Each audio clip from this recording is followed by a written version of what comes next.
Hello, AP World History students. Mr. Lassiter here with you today, kind of guest starring for today's Fiveable cast, taking a look at key concept 4.2, but something very specific, that is labor systems. We're going to be focusing primarily today on changes and continuities and thinking about that concept within the within kind of this realm of labor systems today. We can go a little bit further than that if we're pretty good with time, but I think there will probably be quite a few questions that will stem from what we're going to go through today. Again, you're of course used to Amanda or Dylan doing this. They've been doing a great job this year. I teach AP World History at a school in Durham, North Carolina. I have some YouTube stuff out there you may have seen or used. Hopefully it's helpful. And hopefully this session today is helpful. So I'm going to go ahead and throw up my screen and we will get started here. So I've titled this Changes and Continuities, looking at labor systems from 1450 to 1750. And we're going to be thinking today about the ways that labor systems in this early modern era changed, and then what aspects of labor stay the same. And of course, that's the whole idea between with change and continuity. This deals with key concept 4.2. If you ever want to know what's going to be on the test, you got to look at the key concepts. And this is new forms of social organization and modes of production. And of course, labor systems really have to do with that modes of production, although there will be a lot of crossover with social organizations. So this key concept 4.2 covers the Little Ice Age. They kind of stick it right in there. It's just kind of offhanded mentioning. I'd say you want to know some stuff on Little Ice Age, look at Crash Course. That's what I assign my kids. But this deals also with peasant labor and coerced labor. That is what we're going to focus on today in this session, thinking about these two things. It also deals with ethnic, racial, and gender hierarchies. And certainly what we're going to talk about with peasant labor, especially coerced labor, is going to impact these hierarchies. But there, of course, is a great deal more information on them, but that may be for another time. Before we really get started talking about these labor systems themselves, though, I think it's worthwhile to see how this has been tested in recent years. And I'm not going to pull up multiple choice questions from the test that you may have seen in your classes, because these topics on peasant labor or coerced labor are very popular. But in two of the last 4 years, this topic has, or something related to this topic has come up for this time period. And so I want to take a look at these. In 2015, back in a few years ago, we had what was called a change in continuity over time essay. Now it's just a part of the LEQ. It's just one more historical thinking skill. But the essay was to analyze continuities and changes in labor systems in one of the following regions from 1450 to 1900. So a little bit broader than the time period I'm going to be talking about today, but nevertheless, it is looking at changes and continuities in these labor systems. Latin America and the Caribbean, North America, this is the area we're going to be talking about mostly today. This other thing that came up was on the test a couple years ago, asking about labor migration in the time period 1450 to 1750. And of course, that has a great deal to do with labor in this key concept.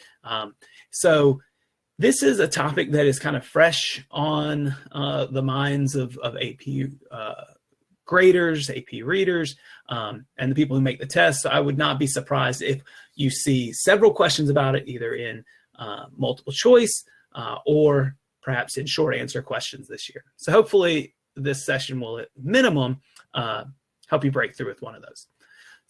So all that being said, you now know who I am, you know what we're going to do. Let's get thinking about it. The first thing is thinking about what change in continuity over time is and what labor systems are. And this might be kind of duh. I don't know how much you deal with this in your class day to day. But overall, changes are of course pretty easy. This is something that we are trained to identify, right? So things are some way in history, and then they are some other way in history. Of course, having a strong content knowledge base helps with identifying some of these changes, but that's generally the easy part, I find, in my teaching. The continuities can seem a lot more difficult, oftentimes because they are quite mundane. You don't see something like very exciting. You know, people don't generally talk about things that just have stayed the same since your parents were children, right? We talk about what has changed, the changes in technology or whatever they might be. So oftentimes in our history classes, those are given less emphasis. And I'm going to try to pick out a couple continuities today just to make sure that we don't pay short shrift to those and that we cover them adequately. So with continuities, the key when you're learning is to be very intentional about committing these continuities to memory, so that if you need to reach in and go back to your knowledge from the class, you can answer them with ease. And then when we talk about labor system, this is a term that a lot of times when people see it on a test, they kind of freak out, right? They see, oh, labor system, that seems like it must be something really hard. But it's really one of the easiest topics, especially from 1450 to 1750, because it is something that you've probably learned a great deal about. And it just seems to make sense in kind of the grand scheme of things. So this is kind of, if we're thinking about the themes, if your teachers kind of organize the course in themes, it fits with economics. It certainly is going to cross over, though, with social effects. So let's take a look. The first thing I want to talk about today is peasant agricultural labor. So this is, of course, one of the most significant labor systems that has existed in, well, all of world history, and certainly is important in 1450 to present. So let's kind of think about changes and continuities in peasant agricultural labor. If we look directly at the key concepts, which you see here from the College Board, traditional peasant agriculture is going to increase and change. Part of that is because we see a demand for what is produced increase, the global demand for raw materials, finished products. And so the ultimate change we see is that peasant labor intensifies in many regions. And so that's kind of our first big change. I want to just kind of do a quick question here, something we're going to cover here in just a second, but make sure that people are kind of involved, paying attention, and you can hit this in the chat. Which of the following countries used peasant labor to expand its empire by settling outlying territories? So look at this question, look at your answer choices, and I will wait for the delay to go through and see generally what you think on this. Give it a shot, not the end of the world if you get it wrong. So which of these countries used peasant labor to expand its empire? There's one specific example that really comes out of the early modern period here.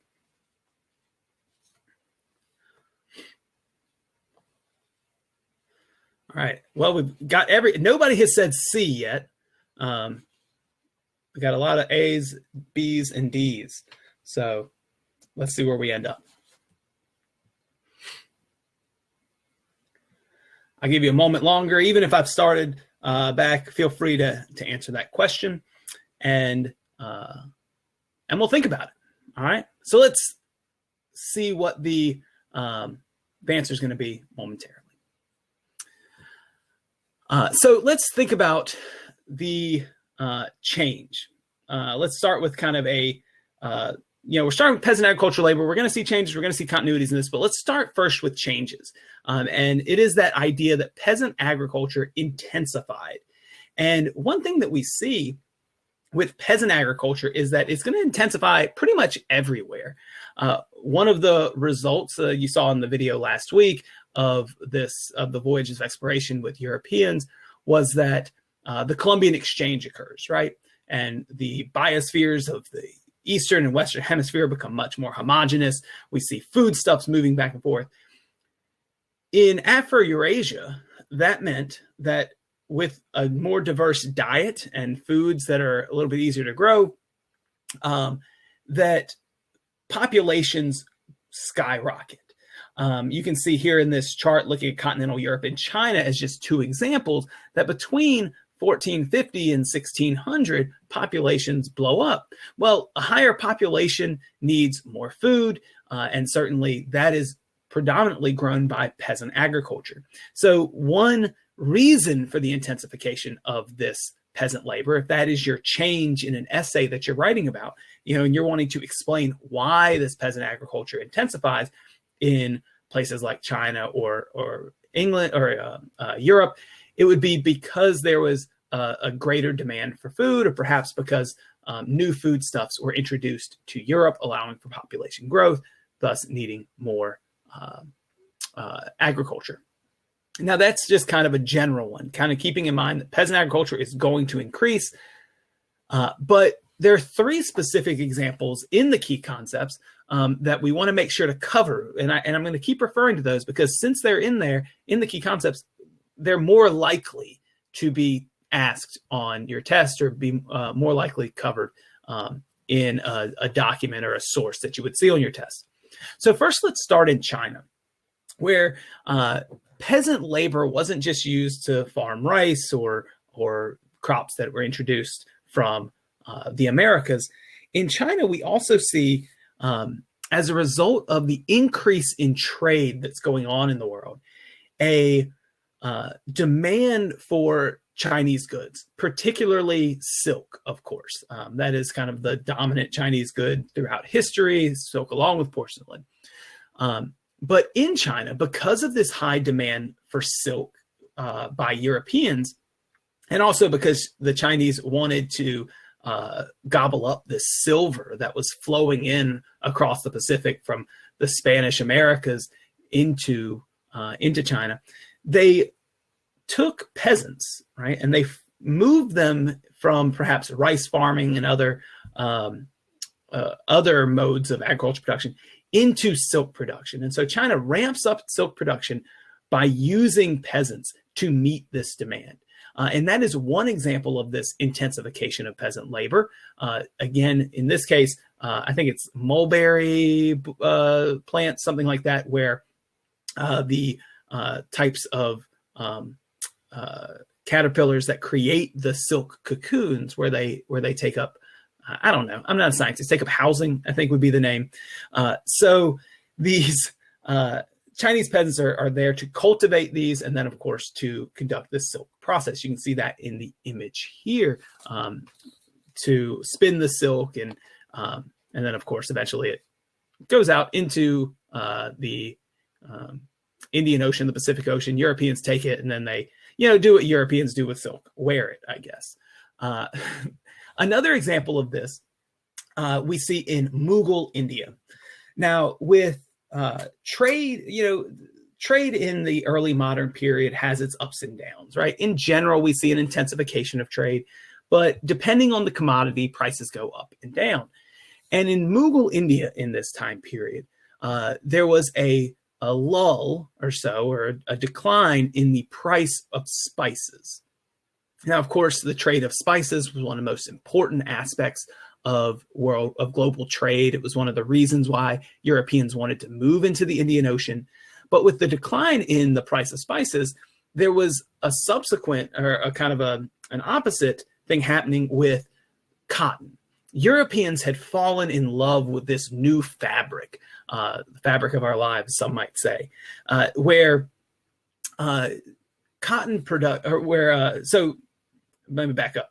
So they had fallen in love with this fabric, and a major source for this fabric at this point in history, in the early modern period, is India. So with the rise in the prices of cotton because of the demand for it, Mughal India starts to transition peasants and force them into the production of cotton within India. This can be seen kind of in these images too. One of the kind of more, I think the term might be, I don't know, upscale. I'm not a scientist, not a fashion guru here. One of the forms cotton takes is as muslin, which is this kind of thin, very soft form of cotton.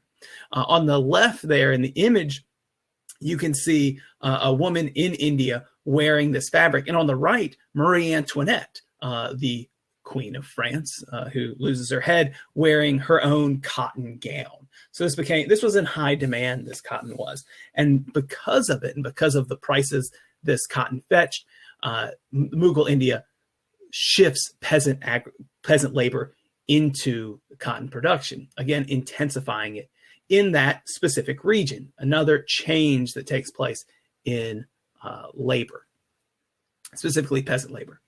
And then the last one for these examples is seen in Russia. And this is the answer to the question you had earlier. So if you chose A, you were correct.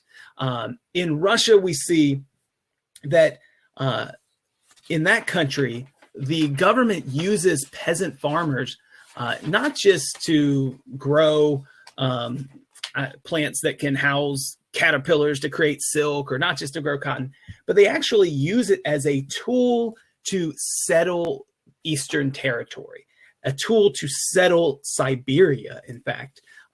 The government encouraged this peasant agriculture, these peasant farmers, to settle in Siberia. They encouraged them by giving them seeds to plant, giving them grain to feed themselves, providing them with tools. And this was part of Russia's imperial expansion to the east.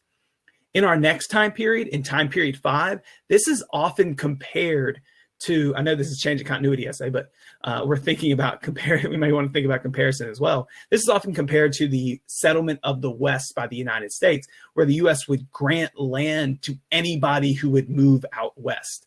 So Russia does the same thing in order to take a greater hold of its eastern lands. Eventually, of course, in the early modern period, stretching Russia from its capital in Moscow all the way to the Pacific Ocean. So, so there's the answer to your question, and that wraps up some of the changes that we see in peasant agricultural labor, particularly the intensification of it. Now, what's change without continuity? So, I want to briefly talk about this, although, as I said, oftentimes continuities are mundane, and sometimes it just depends how you frame your change of continuity, depending on where you might put it.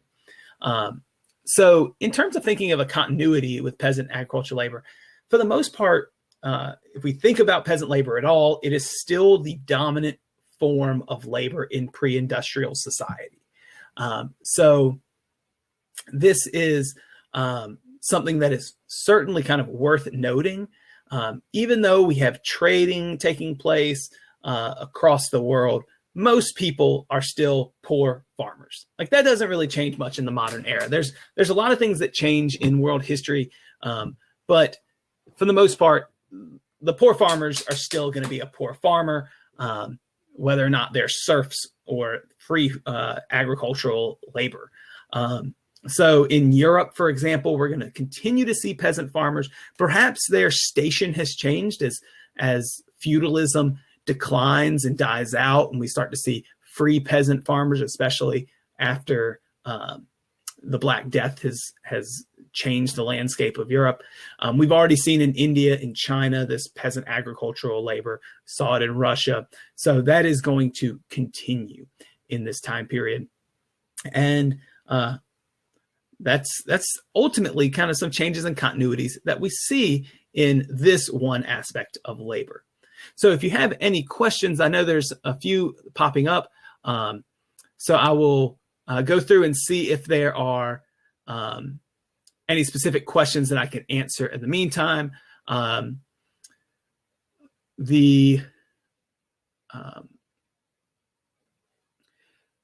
There is a good question here. So a couple questions that I kind of missed earlier, thinking about how are labor systems going to be referenced on the test. Dylan, I think that was a solid answer. Thinking about what do I mean when I refer to labor systems. I think I covered that a little bit earlier, so sorry if I missed your question. There is a question here from Charles. What would peasant labor be a continuity in the labor system of sub-Saharan Africa? Or African societies rely on slave labor throughout this time period? I will be addressing that in a little bit. There is slave labor in Africa during this time period. Peasant agriculture, I assume we could classify some agricultural labor in Africa as peasant agriculture. A lot of subsistence agriculture goes on in agricultural societies of sub-Saharan Africa. And of course, there are also some pastoral societies in sub-Saharan Africa where we would not see that peasant labor in this time period. I'm just going to scroll through, make sure I haven't missed anything here. We're going to cover slavery in a little bit. I see a lot of questions popping up dealing with that. And then another good question here, what types of labor systems are going to be compared on this test, or is it mostly random? Well, I don't think it's going to be entirely random. You certainly can expect questions on peasant agriculture, and it may not be from this time period. It could be from up to 1450. It could be after 1750, but it's what we've gone through, and those changes in continuities are certainly fair game. As far as some of the labor systems that we're about to talk about, I think you're going to get something from the smorgasbord that I'm going to provide you. So if you know some of these that I'm about to go through really well, you'll be pretty good to go. All right, so let's move on a little bit. Thinking next about coerced labor, and so this is kind of our next topic, so to speak, for today, thinking about changes and continuities in labor systems. And we're going to think about several labor systems that coerce people into working. So your question here is, which of the following coerced labor systems was outlawed by Spain in 1542 because it was deemed too cruel? So your options are chattel slavery, indentured servitude, the Encomienda System, or the Mita System. So A, B, C, or D. Let's see what you have to say. And I won't make you wait so long on this one.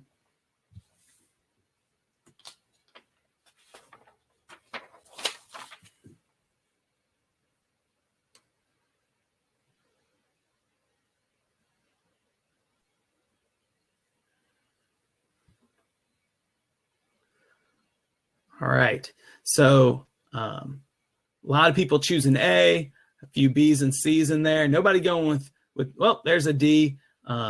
So let's see what our answer is here. As far as labor systems being outlawed, or coerced labor systems, of course, coerced labor here, first of all, let's make sure we have that definition. It is labor or work that is gained through the use of force or threats. We've talked about, or your teachers have probably talked about a number of coerced labor systems in your class. Slavery being one of the oldest and coerced labor systems, and one that continues, is a continuity for most of history, right? We know that slavery existed thousands of years ago. We know that there are forms of slavery that exist today, whether it's wage slavery or actual slavery, human trafficking in our modern day. But the slave trade itself, or slavery in the Americas, is not really outlawed until the 19th century. And so A is incorrect, because we're talking about 1542 here, which coincides with a series of laws called the New Laws issued by Spain. Indentured servitude is not outlawed. It continues well after 1542, although it mostly disappears for a while and eventually makes a comeback. So we're down to these last two systems. And the one that was deemed too cruel, and because of the brutality and the poor conditions in which indigenous people were kept in, was actually the Encomienda System. So if you chose C, give yourself a pat on the back. Let's take a look at then this coerced labor and thinking about changes in continuities in this. So first and foremost, let's think about a continuity. Somebody had asked about slavery on the African continent. And so kind of thinking outside of the Americas right now, which of course, if we look back to that essay question from 2015, this would not fit that geography because that question was only on the Americas. But if we think about a continuity of coerced labor kind of in the global system, which most questions nowadays will focus on the global system rather than a specific region. The first one is that slavery in Africa and the slave trade from Africa are a continuity in this time period. There are certainly going to be some changes in the slave trade with Africa, and I will talk about those in a moment.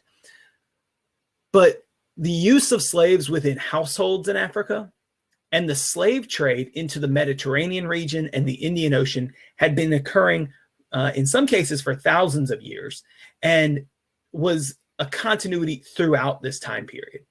So the slave trade with Arab slave traders across the Sahara Desert into the Indian Ocean, that is something that is going to keep happening in the early modern time period. Slaves will be sent into the Indian Ocean, will be sent into the Mediterranean for use in a variety of things, whether to work in homes as servants or to work in fields as agricultural labor.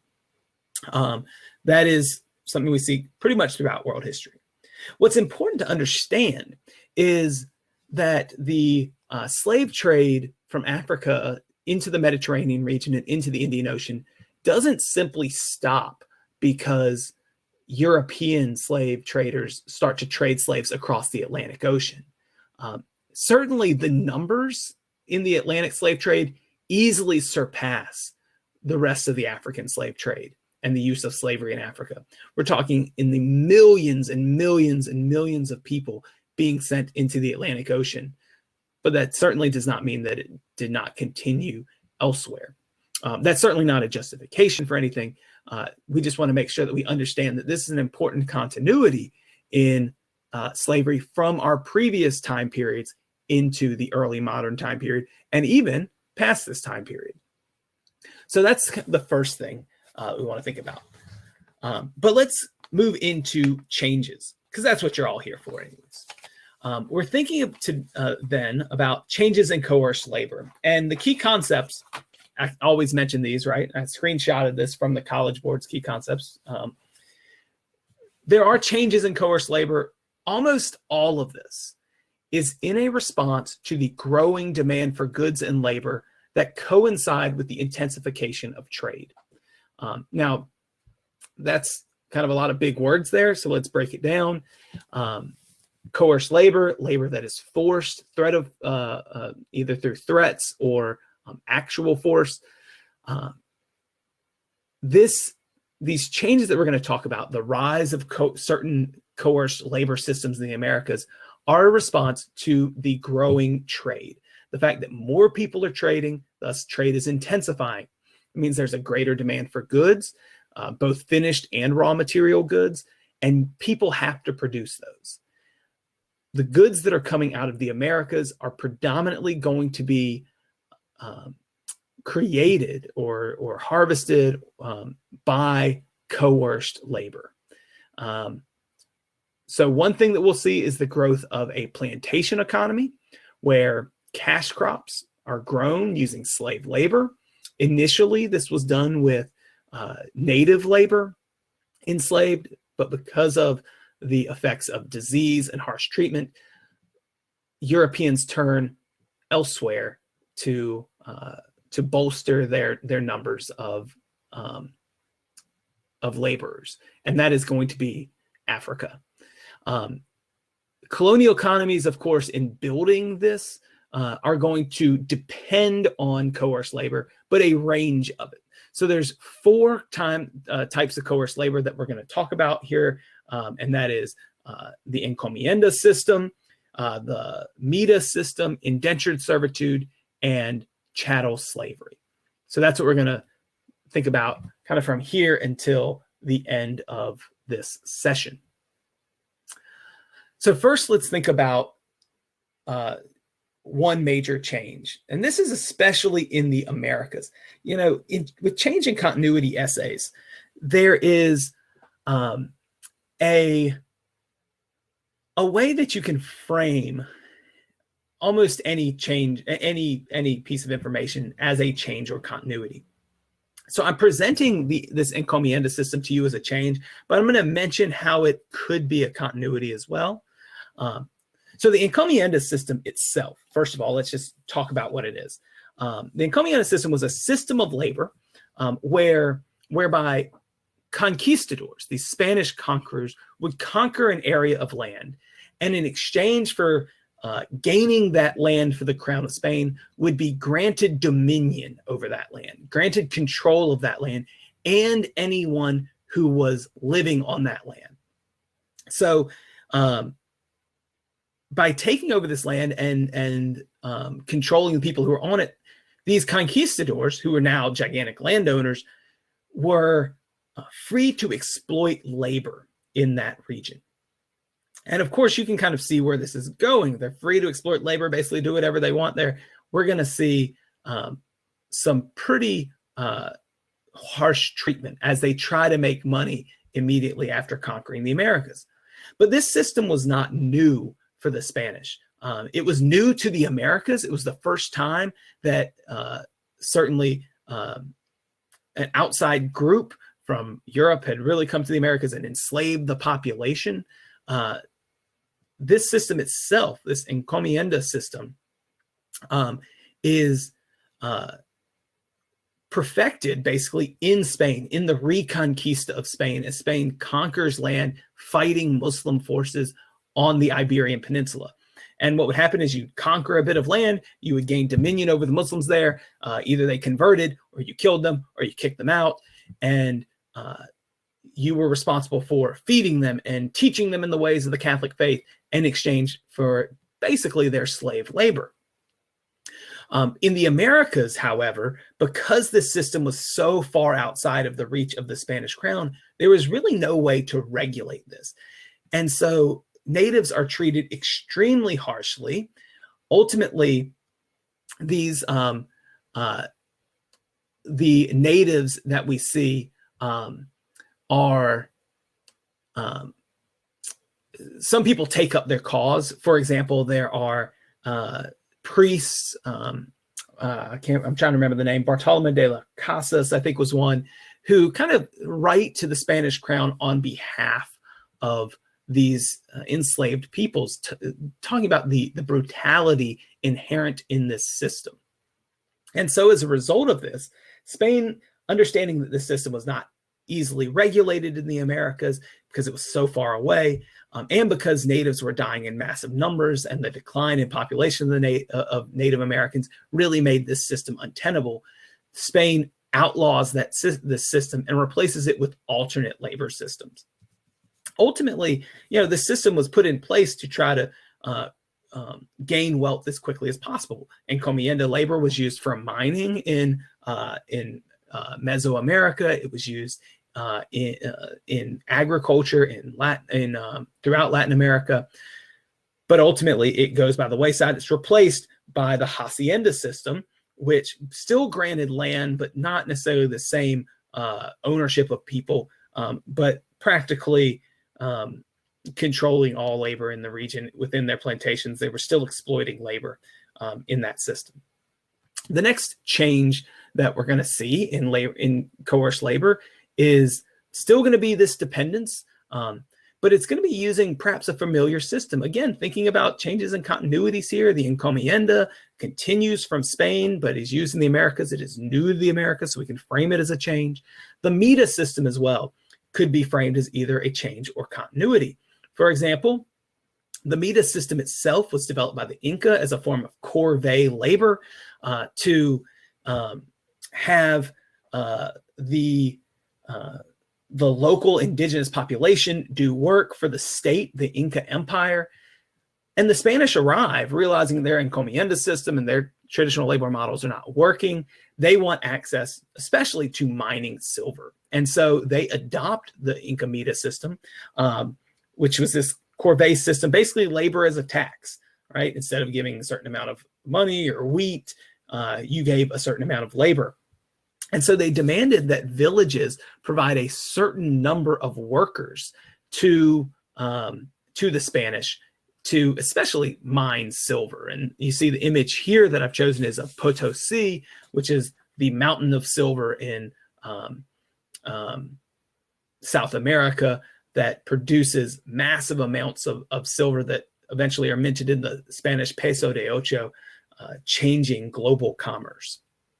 But this change in this system, this use of this Mita system for the benefit of the Spanish, is an important labor change that we see in this time period. For some reason, I still have peasant agricultural labor at the top. We are talking about coerced labor here. I'm sorry about the heading at the top being incorrect if you're following along there. So let's think about a third change, or a third thing here that we see, and that is one that you may be more familiar with. That is the introduction of a specific type of coerced labor known as indentured servitude. Europeans use this to encourage the settlement of the Americas. Indentured servants were used for agricultural labor, but it was also used for artisan labor. So what would happen is an ad might be put out, and Europeans would advertise for a job in the Americas. If you went, you signed indentures, which was basically a contract saying that whoever was paying your journey over to the Americas would control you, basically, would be responsible for you for 7 years. And in return for this, you owed them labor. You owed them time. Now, you may earn a skill, but if you were going to the Caribbean, you may also be working on a sugar plantation, which was extremely harsh work, very difficult work. Certainly, a lot of indentured servants run away. Ads are put into newspapers seeking these runaway indentured servants who are contractually obligated to fill out their terms of indenture. And as time goes on, Europe has a harder and harder time encouraging people to come to the Americas under indentures because of this exploitation that comes about. Because of this, eventually indentured servitude basically disappears in favor of the rise of chattel slavery, which we're going to talk about next. But in the 19th century, after chattel slavery is abolished in most of the Americas, indentured servitude will make a comeback, although we're not going to be talking about Europeans coming over to the Americas as indentured servants, but South Asian workers or Chinese workers coming to work in the Americas, especially in the British Empire.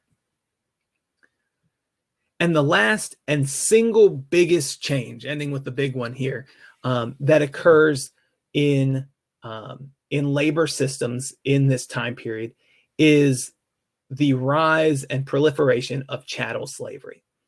Now, we use this term chattel slavery to really differentiate this type of slavery from what we may have seen in the rest of world history. Chattel is a word that simply means property. It is something that is owned by someone else. And chattel slavery has existed in the Americas, was basically the idea that slaves were property that was owned. And it also included kind of the idea of a hereditary component, that slavery was not a debt that was paid in one generation because as a slave or as a soldier, you had lost a battle. And so you were taken in and made a slave, and you perhaps would serve out your term, and then your children would be free persons in this new kingdom where they could return home, or you could return home after a certain amount of debt is paid. That was certainly not the idea. This wasn't the type of slavery that we even see throughout the history of the Islamic empires, where people are taken in slavery after being defeated in battle, and then upon converting to Islam, they are freed. Certainly not. Chattel slavery saw that, said basically that if your mother was a slave, then you were a slave, and that would happen in perpetuity. Chattel slavery is one of the most significant things that you need to understand in this time period. And so we're going to take a closer look at it right now. First of all, the growth of chattel slavery is facilitated by the rise of the Atlantic trade system. That is the rise of an Atlantic slave trade. There is a forced migration of Africans to the Americas, predominantly from West Africa. And this is heavily connected with the growing demand for sugar in the world. Sugar production, if you look at graphs, I did not pull a graph here, but I needed to look at the trend of sugar production and the demand for sugar production. As it goes up, the number of slaves being brought to the Americas also increases.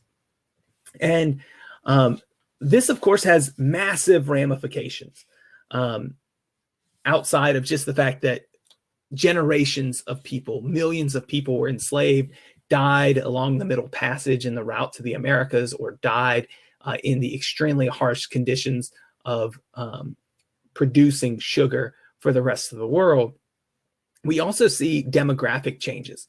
And that happens in the Americas and Africa, right? So the African population in the Americas will rise.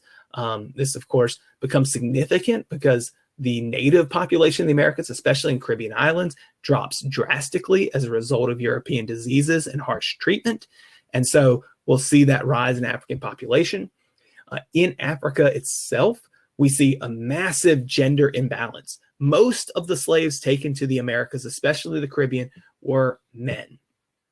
And because a lifespan of a person working on a sugar plantation was drastically shortened because of the harsh conditions, malaria, other diseases that one could get, cruelty in treatment, poor conditions. Because of that, men were constantly being brought over, not to expand necessarily the plantation economy, which was happening, but simply to replace slaves who were dying in this production.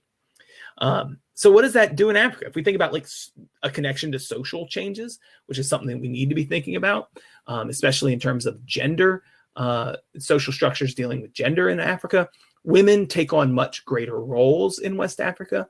They themselves begin taking on becoming heads of households, dealing with agriculture in West Africa.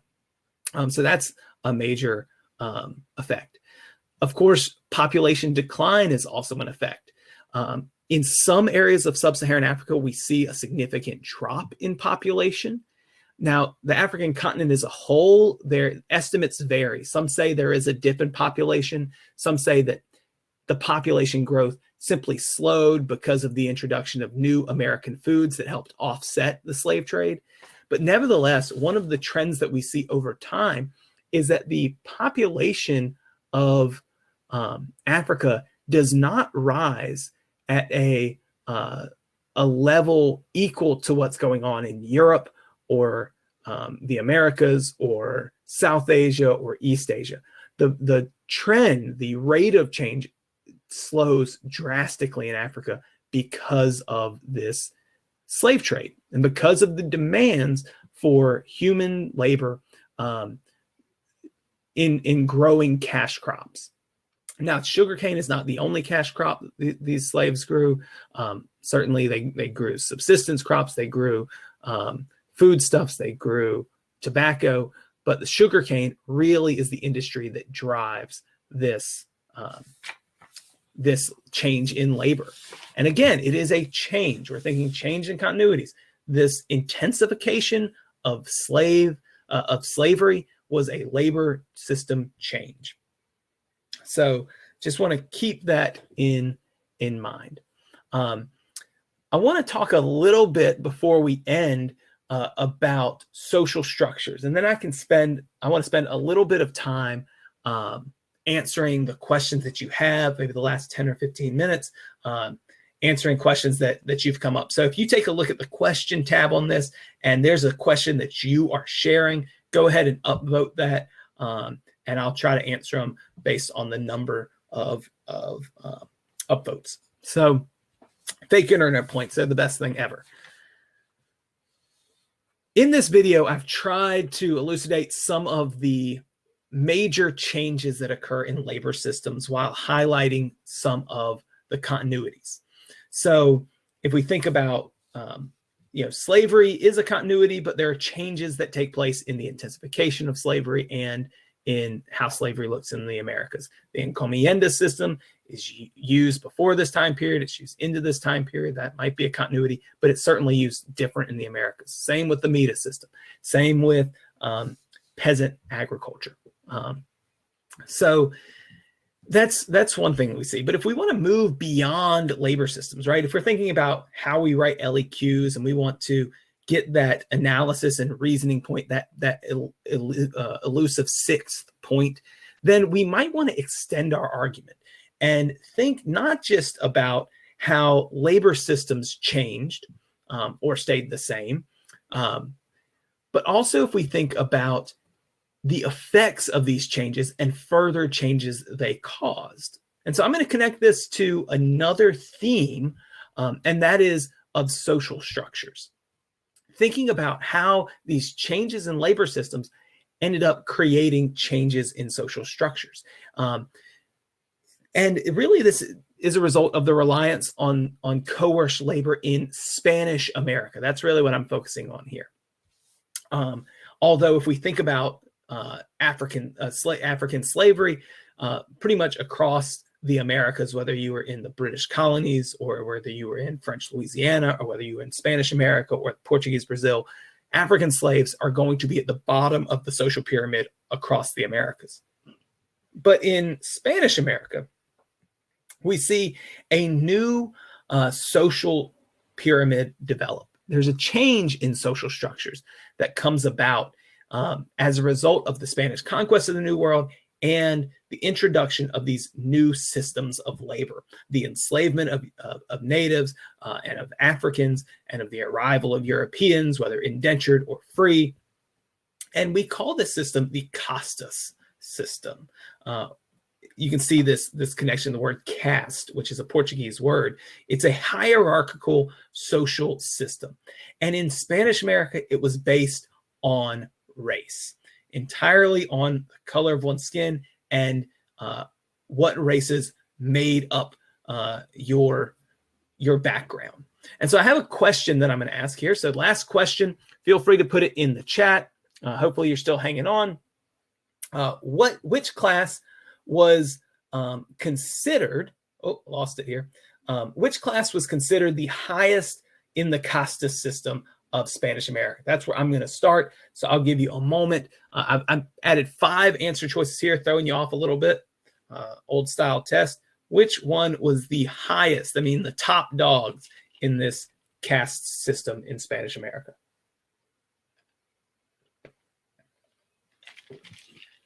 Excuse me.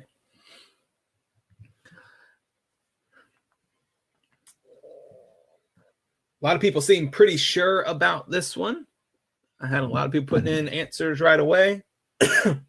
Seeing a little variation, but it seems that overall answer D is a favorite. I wonder if anybody's going to buck that trend.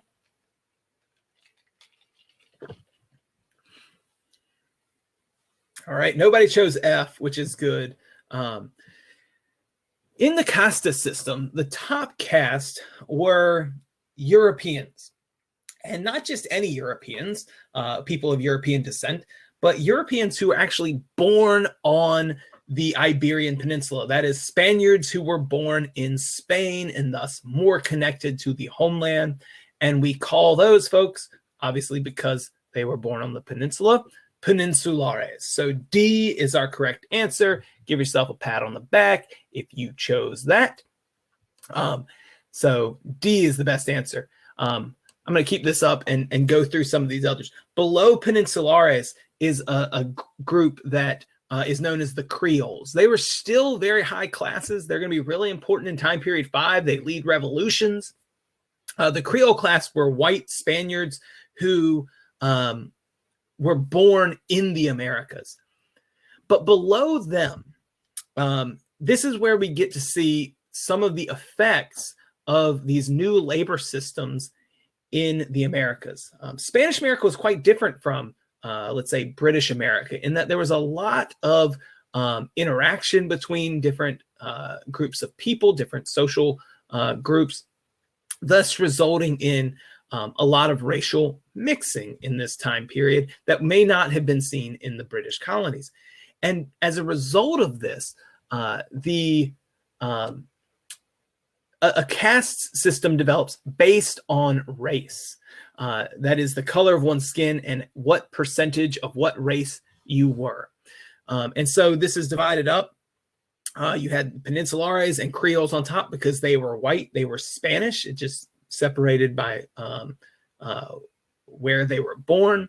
And then we have groups of mestizos, which were people who are of mixed Spanish and Native American descent, and mulattoes, who were of mixed Spanish and African descent. And then we have this other group, the Zambos, who were of mixed indigenous, native, and African descent. Of course, at the very bottom of this Casta system were African slaves. And that is something that we kind of see across the spectrum. Now, why do we see so many different groups, and why do we see them in this hierarchy? A lot of that is a result of the developments in Spanish America of these new systems of coerced labor, bringing people from different areas of the world together, living in one place, and thus finding a social structure that somehow, at least for people at this time in this place, made sense. And it was a social structure based entirely on race. Another change that occurs in this time period, but one that is a result, especially of the Spanish arriving, enslaving of natives, and the bringing of African slaves to the Americas. So when we think about changes in continuities, it's always good to kind of stretch what we're thinking about and go beyond perhaps just the theme of the essay we're given. If you have time on the essay, mind you, we don't want to forget the changes in continuities in favor of doing just whatever theme we want. But if you have time, there's a way that you can introduce another change that might be as a result of the essay. A good way to kind of stretch your thinking. So that brings me to the end of what I have prepared to present to you tonight. I hope this review of changes in continuities was particularly helpful, and that at a minimum, it helped you to differentiate between some of the labor systems and some of the examples of how labor was used in this time period. And certainly I'm going to take a look at some of the questions that you have developed. So I'm looking particularly at some of these top questions. And the first one is a really, really great question. It's got 15 of them. What's the main difference between peasant labor and being a slave? And it really would depend.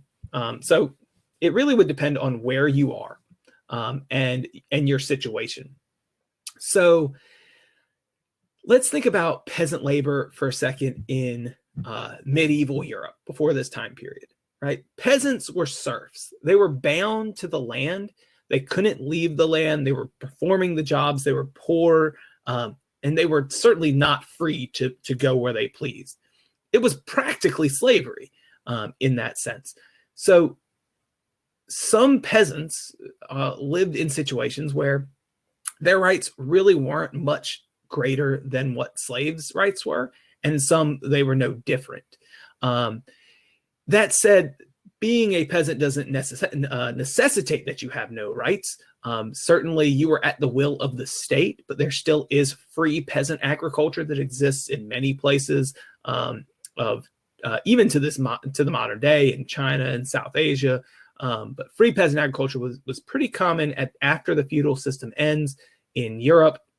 It was common throughout Afro-Eurasia. Being a slave meant that you did not have the freedom to make decisions in your own life. Practically everything was at the behest of whoever was responsible for you, whoever your owner was. And this could perhaps coincide with peasant labor, but for the most part, we classify it as a different system because rights are so much more restricted.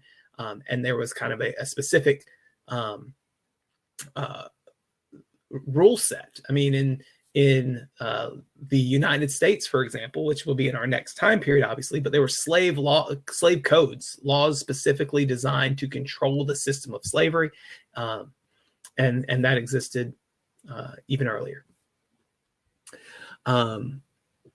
So hopefully that was helpful.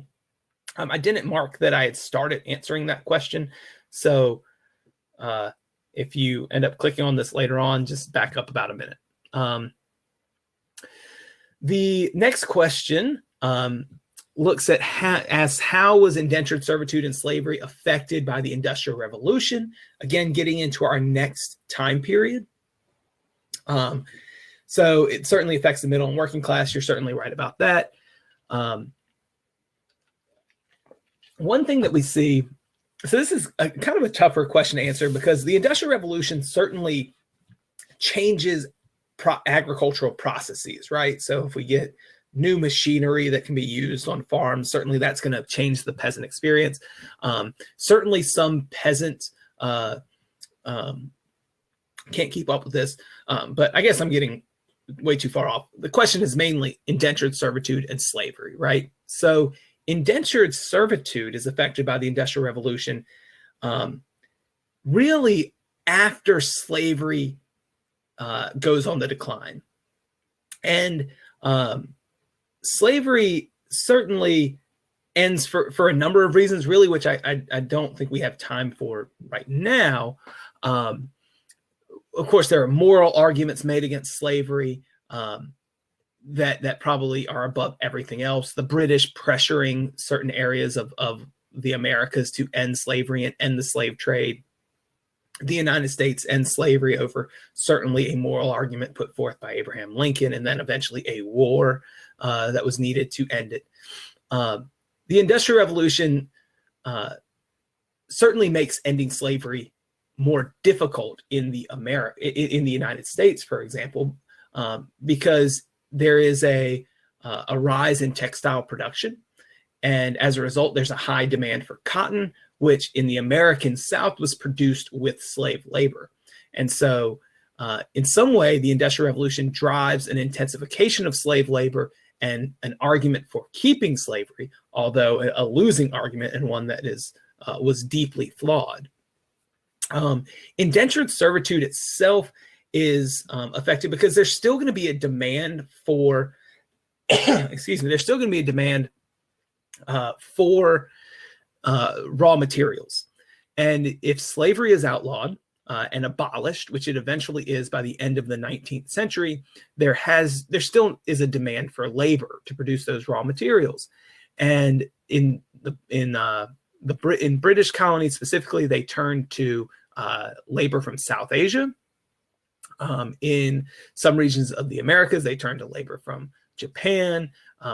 Chinese laborers moving into the Caribbean, especially South Asian workers moving to the Caribbean to work in some of these fields, no pun intended, that are in high demand. So it will indentured servitude will be back on the rise once the slavery declines. And I guess that is all kind of connected to what goes on in the Industrial Revolution. That's covered in Unit 5, and there's even an entire key concept about labor, about migration and labor migration in that time period. Another question, how are the different labor systems going to be referenced on the test? They may be referenced by names or by name, so you may see the Encomienda System or the Mita System mentioned specifically. Certainly slavery would be mentioned specifically. A lot of times you'll find it in the sources. Another question that I've seen before, another type of question, is having the labor system described. So it might be like a source, some questions I've seen, and they're in a lot of practice materials. You might have like a Spanish priest describing a system of labor, and it might talk about the mining of silver. And it asks you perhaps what labor system is being discussed in that. So it might rely on you to be able to connect a description of that labor with the labor system itself. The best thing to do, I would encourage you to make flashcards to keep some of these straight. I know a lot of people confuse encomienda and hacienda, or encomienda and the Mita system, or even encomienda with chattel slavery, but it is technically a different labor system. How big of a demographic impact did coerced labor have on Latin America? Now, this is a really good question, but because we can look at it in a number of ways, right? So there's certainly a demographic impact on Latin America of slavery, for example, right? We're seeing the influx of millions of slaves, predominantly to the Caribbean and Brazil. If you look at any maps that show kind of the movement of slaves and they indicate numbers, lots of slaves moved to North America, massive amounts, but where sugar plantations are really the areas where you're going to have the highest numbers of slaves, and that's seen in the Caribbean and Brazil.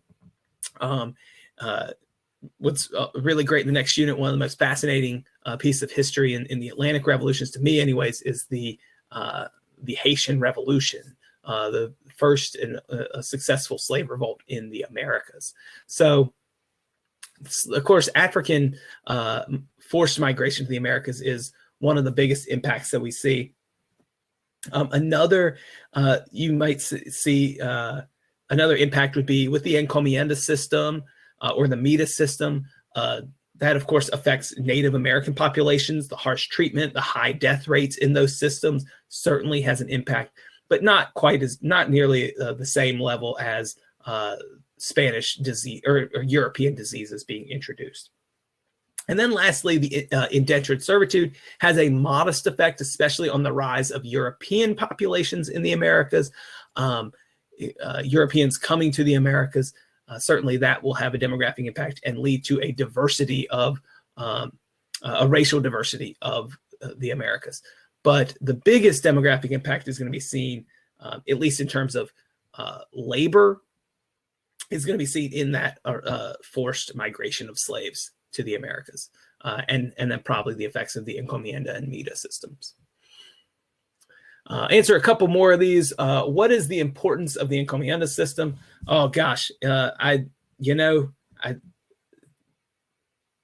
hope I answered it in this video. The brief answer would be, it is really the first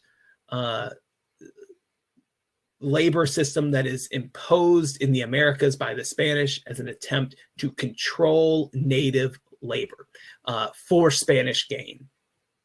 And it was extremely harsh. It also pretty much foreshadowed what was to come with later labor systems.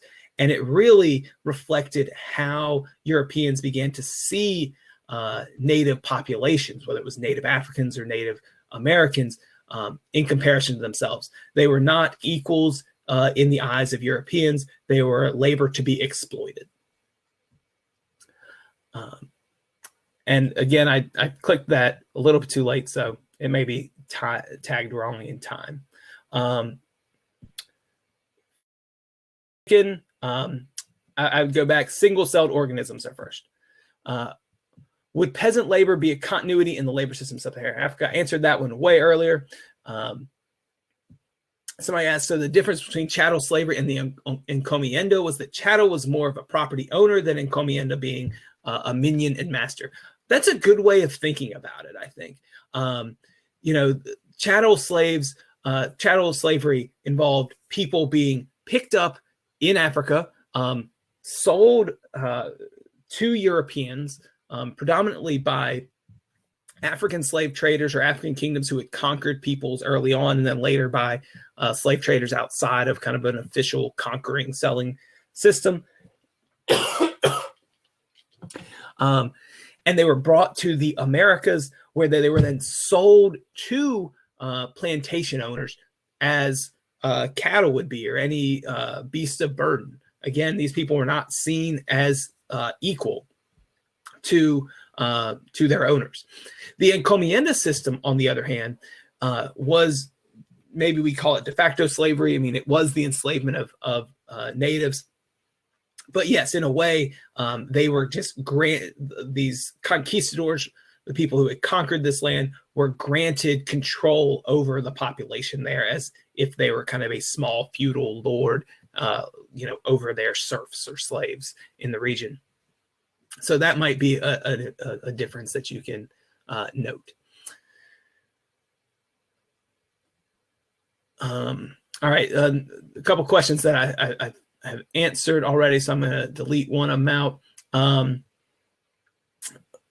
Which labor systems are going to be compared mostly on tests, or is it mostly random? Well, it's not going to be entirely random in that it's probably going to be one of the ones we went over today. Which one it's going to be, it's up to the testing gods to determine. Did the Reconquista affect the way Spain looked at native Latin Americans?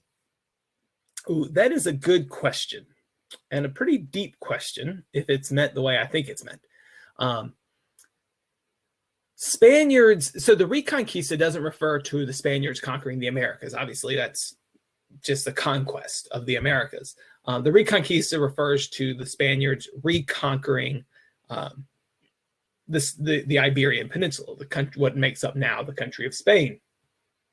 But I certainly think that it could have had an effect on the way Spain viewed non-Christians as people to be conquered and converted. Of course, the three, major motivations for exploration and conquest are God, glory, gold, right?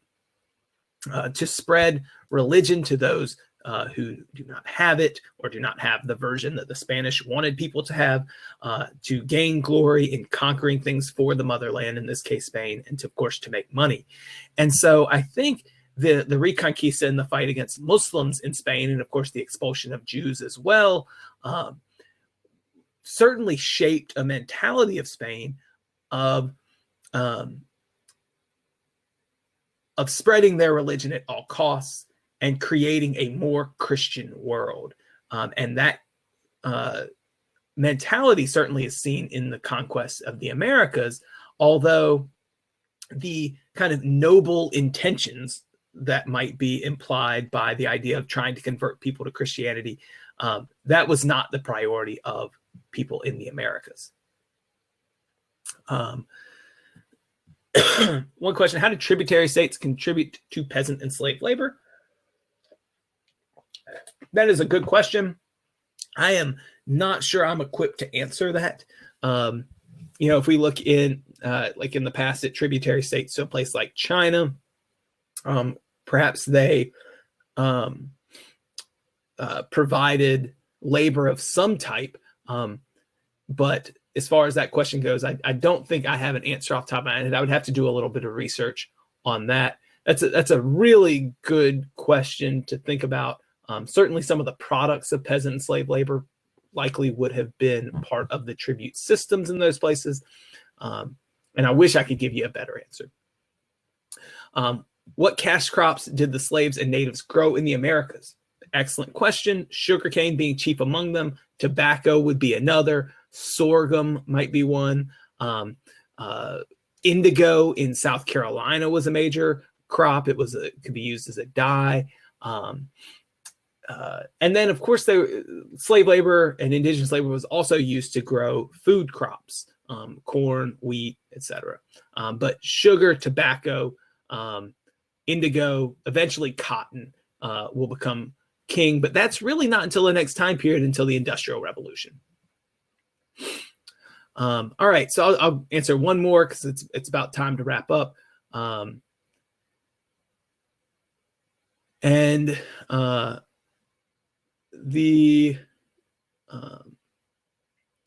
Let's see.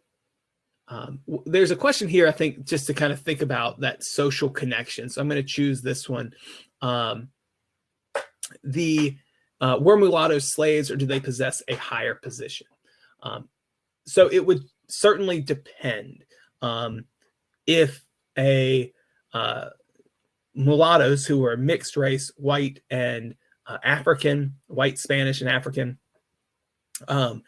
it would probably depend on who your parent was, whether or not you would be treated as a slave or be given a higher position in society, perhaps live as like a free person. So it would kind of depend on your parentage. and whether or not that parent decided you were free or slave, or whatever the free parent was in that relationship. What we see in the Americas anyways is that typically if a slave owner had a child with a slave, for example, sometimes that child would be given different work to do. It was by no means the rule, and oftentimes the treatment of those were just as cruel as any other slave. But mulattoes themselves, yes, did enjoy, so to speak, a higher social status than did 100% African background slaves. And I'll answer one more here because I really like this question. How does the racial hierarchy of colonial Spanish America influence the social hierarchy in later time periods? Excellent question. It's tough to answer, right? Because we can look in our own society in the United States and make a connection. How did racial hierarchies and the existence of slavery impact us in the modern day? Very much so. The same thing is seen in Latin America. There's in Spanish America, the Creole, for example, are going to lead revolutions in the modern period. Simón Bolivar, himself a Creole, is going to lead revolutions based on Enlightenment ideas, and they're going to espouse things like